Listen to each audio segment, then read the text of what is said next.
আপনার স্বপ্নের বাড়ি, ব্রিজ, কালভার্ট বা যে কোনো ধরনের কনক্রিটের নির্মাণ কাজ কতটুকু শক্তিশালী এবং দীর্ঘস্থায়ী তা নির্ভর করে কনক্রিটের চাপ সহ্য করার ক্ষমতা বা কম্প্রেসিভ স্ট্রেংথের উপরে। আর সেটা জানতেই আমরা ইউনিভার্সাল টেস্টিং মেশিনের মাধ্যমে কনক্রিটের কম্প্রেসিভ স্ট্রেংথ টেস্ট করে থাকি। প্রথমে আমরা সিলিন্ডার তৈরি করেছি। এখানে কনক্রিট মিক্সচারটি 60 সেন্টিমিটার লম্বা এবং 16 মিলিমিটার রড দিয়ে 25 বার খোঁচাতে হবে যেন কম্প্যাকশন প্রপারলি হয়।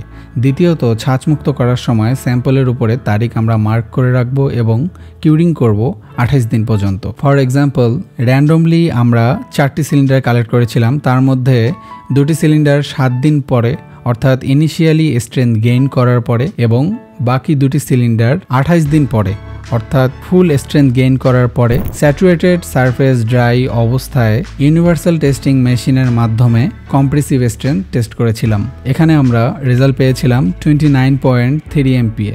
আমাদের ডিজাইনের রিকোয়ারমেন্ট ছিল 25 MPa, অর্থাৎ আমাদের নির্মাণ কাজে ব্যবহৃত কনক্রিটের স্ট্রেংথ কাঠামোর জন্য যথেষ্ট নিরাপদ ছিল।